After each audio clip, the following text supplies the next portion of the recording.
All right, everyone, welcome back to another Star Wars Galaxy of Heroes video, Fat Phil, and we got a community Q&A post that I want to kind of break down.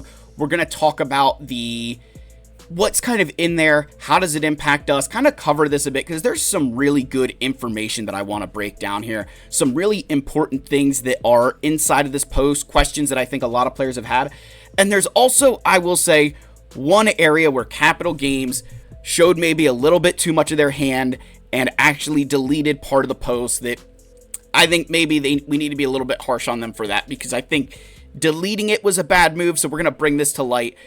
With that said, folks, let's give a quick shout to our channel members. As always, if you're ever interested, link below, along with link to Discord, go check it out. Really appreciate these folks sticking with me, especially as we are not posting content regularly, particularly when I'm traveling, so appreciate it, guys. Let's get in here and let's talk about this community Q&A post.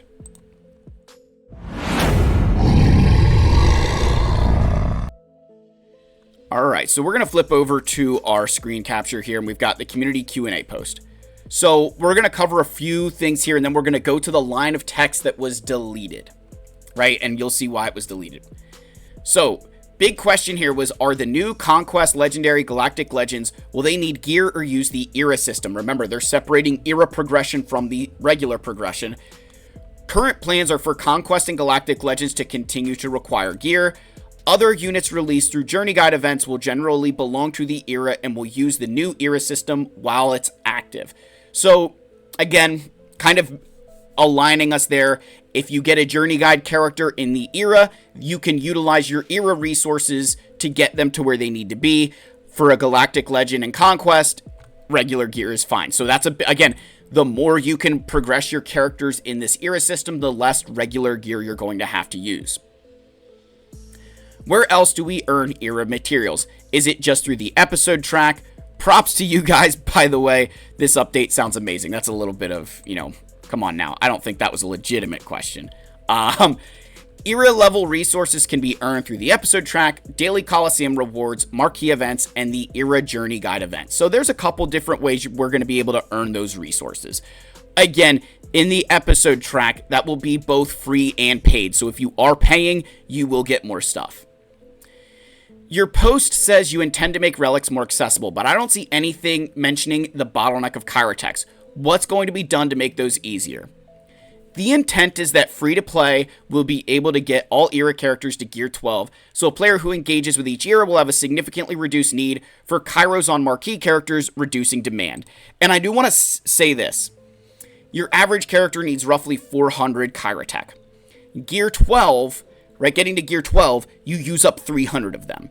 So that's 300 less Chirotech that you have to equip per character if you're engaging with these era battles or these era, content like you should.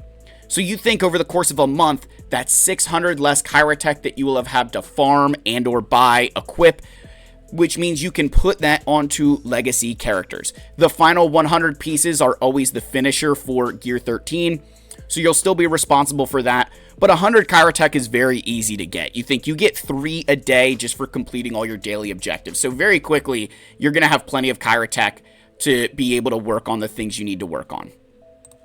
Now, here's where we're going to flip over to a line of text that was deleted. Will anything be done to address the bottleneck of Gear 12 to Gear 13?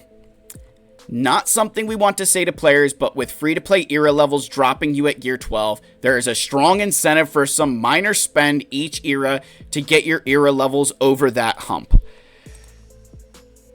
I think we can all tell why this was deleted, is because they're basically saying spend money or sucks to suck. Look, I've long been of the stance. I appreciate posts like this. I appreciate brutal honesty. That's the kind of person I am. I'd rather you be brutally honest with me than beat around the bush. We all know why they're planning you to get to Gear 12 is because they're not changing the Gear 13 stuff. However, I do see why this was deleted because it doesn't sound good regardless of who you are. Now with that minor spend, that could be the episode pass, but there's also a possibility that if you are an later to end game free to play, you might be able to save enough crystals that you probably won't need to spend to the same level that someone else will. You might just be able to use your crystals to kind of work through this event, and we'll have to see kind of how accessible those things are and aren't as we move through this era-related content. But I will tell you that deleting this, in my personal opinion, was a bad look. I would have left it in, and I would have maybe elaborated a little bit on how free-to-play could still try to get to relics inside of the era system. Because the other side of this, from a spend perspective, we do have to give them some credit. Capital Games has done a really good job, in my opinion, of switching the, I'd say, spending strategy a bit of a player, where it used to be very much on the side of you need to spend like $300 on every single character or you're not getting anything. Now that number's dropped significantly. They've done a better job of requiring less spend and giving you more with it. And I think that's helped keep the game running, keep the game flowing, and change the economy. So while I don't completely agree with the way this is said, I can understand it. I don't think it's a good look. And it kind of is a little bit of a, hey, buy the episode pass or buy some crystals or you're going to get stuck in that bottleneck like you are now. Chirotechs will get easier, so maybe you can spend your crystals a little bit differently to work on the Gear 13 gear out of your fleet stuff. But yeah, definitely not the greatest of looks. Will there be an option to spend crystals on era currency? Yes, some era level currency, including, some era level resources, including the currency, will be available for crystals. Duh, whales are gonna whale. What are the materials needed for Relic 10? 20 impulse detectors, 20 arrow magnifiers, 20 Gerda keypads, 20 droid brains, 20 coaxial servo motors, 25 green signal data, 45 blue, 15 of the new color. This is pretty brutal, right? It's pretty brutal. If I had to be honest with you, I will say that I think this kind of shows you who Relic 10 is intended for right now. I kind of see this as we're releasing Relic 10 for the Whale of Whales, the 1% of 1% right now. The 20, extra Relic 8s, extra Relic 9s, that stuff is not fun, it's not cheap. And then the new stuff, again, wherever, it's accessible. And remember as well, I'm going to tell you, I would not spend your first Relic 9 day one. Unless you are end game, I would not spend it day one because you don't know how quickly we're going to be able to recuperate those. And CG, we know, goes and takes those relics and makes them requirements. And I would expect that we will see Relic 10 requirements in 2026. So you're going to want to be prepared for that because you don't want to be caught with, a Relic 10 on your Ezra Bridger Exile and then not have that Relic 10 when it becomes a requirement for whatever is going to come next. Are faction lightspeed tokens granted by the new quest going to be usable by all legacy, not era, characters, or only by legacy characters, those before the concept of eras in the first place? And so what they're asking here, because this is kind of a weird question, so the difference would be if we go to a character like, Snips. She is a legacy era character. Comparative to, say, Sabine, who was in the era of apprentices, right? So again, they're kind of saying, hey, which one will it be usable for? And if we go back, what they explain is they'll be usable on any character whose era began at least a year before the quest granting the lightspeed token is released. The first lightspeed token released in these quests that is applicable to any character from the era of apprentices or beyond is the droid lightspeed token, rewarded in February 2026, for which Hu Yang is eligible. So right there, they're kind of calling out, hey, Hu Yang will be the first of those new characters that you can use a lightspeed token on because they're not rewarding them for factions that could be, usable before then. If you miss an era and its marquee characters via the era way, they will still gear up like normal characters and be found on the board somewhere in the fashion we're currently used to, yes. So if you miss an era, character's just going to go farmable as normal, and you're just going to be on the hook for their gear, relics, all that kind of stuff. With each era, you intend for there to be a journey guide. Can you improve the quality of cinematics in these events? More Beskar Mando journeys, less Dr. Afras. Again, that's a solid question, but I would have rephrased it to, I might take less cinematics if I don't have to do the Hondo level, 6,000 times and wait for the right RNG. But again, their department capacity for cinematics is determined on a case-by-case for each journey. Refunding Galactic Challenge Omicrons. While the Gungan Phalanx Omicron will still be marked as a GC, we currently plan to transition that Omicron to a different game mode in the future, and we'll decide whether a refund of Omicron materials is warranted. So that's a solid, hey, that's a good looks on their part. I would throw in there, can you do that with raids? I've said for a long time, I think the raid Omicrons at the conclusion of the raid need to be refunded. Whether, even if it's it costs 20 to, I think it does need to just get refunded. I'll be honest. I think they just need refunded. Put them on for the raid, get refunded at the end. How will Conquest and GL progression be handled in the future? Will they already unlock at, say, Relic 7? Conquest and Galactic Legend remains unchanged, so you're going to have to gear them up from level 1 all the way up. And again, I think they kind of already said that, but reiterating it here. So Legendary and Epic Confrontation and any other types going forward will be a 4-star unlock.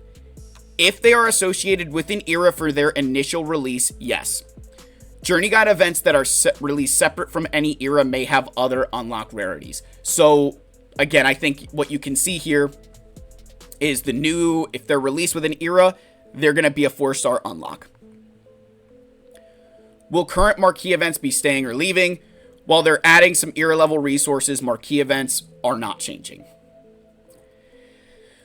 How does the new marquee format work with mods? Can we apply mods before they're converted? And again, we kind of knew this already, but mods can't be equipped to era units. You'll be able to equip mods on the new marquee units after they transition to legacy. Again, that's a big change. I've talked about this already. You are going to have to be diligent in your mod inventory and ensuring that you are preparing yourself for all of those characters coming in and putting mods on them at once. What happens to era battles as we know them in this updated era environment? Will they be removed, staying the same, or change into something else? We plan to continue with the first run of each new era battle starting after the associated era ends. So the difference here will be, instead of, hey, we just got Zuckuss and Forlom, and after the first marquee event, there was an era battle. Now what will happen is at the end of that era, the era battle will be released. Do you have any solution for returning players? I know many players, myself included, have recently returned after a multi-year break and are finding ourselves very outmatched when it comes to squad and fleet arena. It has become a pain point where I'm wondering if it would be better to start fresh and get a new shard for arenas, but I don't want to lose my old progress I worked hard on years ago. Coliseum and era progression as a whole will make returning to the game easier, as all players start on equal footing within the era game modes at the start of each era. I do agree with this entirely, and I do really like that the new content kind of puts us all on the same footing, and then you can go from there. My caveat here is trying to catch up in the legacy content with things like Leviathan, Grand Arena, your Omicrons, and everything else. That is a tall ask. So, and especially with crystals being in Fleet Arena, it's a big thing. I've said for a long time, I do think they need to just get rid of that at this point, because it's creating more problems than solving from my angle when I look at it.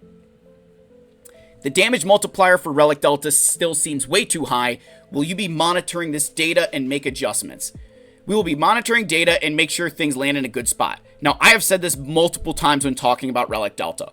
We're not really going to have a good idea hey, is the 5%, 10%, 33, 25, whatever, is that actually working as intended? Like, we're not going to be able to see that. We're not really going to be able to know that that's operating properly.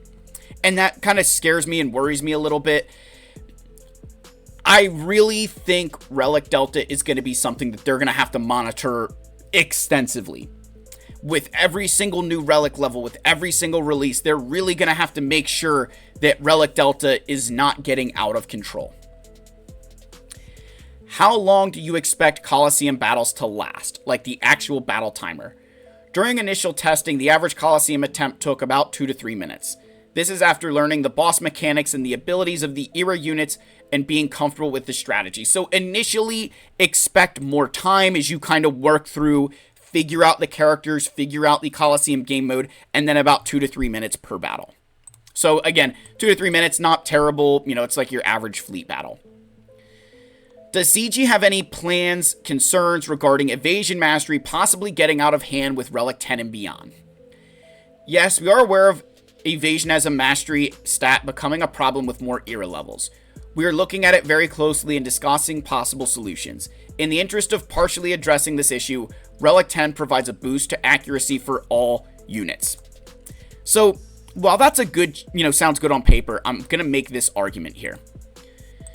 What they're really saying, at least the way I read that, is that kind of like protection at Relic 10, or Relic 9, where everybody gets a boost to protection at Relic 9, it's going to be the same thing with Relic 10, where everybody's just going to all of a sudden gain accuracy as a part of their, stats. It's not going to be going into their mastery here, it's just going to be a stat. The reason I bring that up is because think about these stats, like the health, protection, crit damage, like these things, unless they're a part of the character's actual mastery, they won't increase.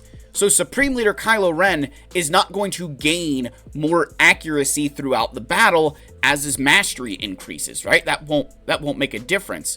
Whereas Ezra Bridger Exile, who does have dodge chance and deflection chance as a part of his mastery, that will increase over the course of the battle. So that flat mastery that they gave out to your attackers is not going to make as much of a difference the longer the fight goes on as Ezra's mastery increases.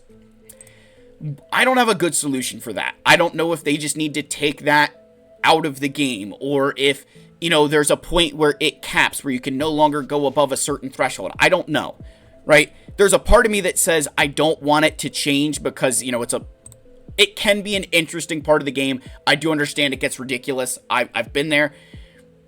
But I do recognize that there should be some way to counteract that in regard to the stacking mastery. Because again, you throw an accuracy arrow on, that accuracy arrow might only be good until Ezra gains a certain amount of mastery, then it just doesn't matter, right? So that's kind of where we have to be careful here. And if you say, oh, we'll just make it as a part of, a character's mastery, right? Like Jedi Knight Luke. Where's he at? There he is. Like Jedi Knight Luke, just make accuracy a part of mastery. The one caveat there, of course, is think about someone like Supreme Leader Kylo Ren, who siphons mastery away. I have watched Supreme Leader Kylo Ren take Luke to the point that he's no longer hitting enemies. In fact, Supreme Leader Kylo Ren can do that to Darth Bane, where by just swiping enough when targeting the character, you strip away all their accuracy and now they're no longer able to hit you. So, overall, guys, some positive changes. Definitely some things that I feel are a little bit negative. Especially if you're free to play, I think kind of CG admitting that they're looking at you to spend, not the greatest of looks, but not something we should be overly surprised about or upset about. Overall, I am excited for this update. I do think that, especially this part, right? I think this was a good point that they brought up. If you start the game again, starting on equal footing for the Coliseum and era progression is going to be a big deal. That's going to open up resources for you that you're going to be able to take and use in your account. So I do like that. I think overall, guys, good positive change. A lot to look forward to. Again, just keep an open mind. Don't hate on this right away. Give it time to catch its breath. Expect some bugs, expect some issues upon the initial release, but overall, really excited to get this at the time of recording later today. I love you all. May the Force be with you, and I'll see you in the next video. Cheers, my friends.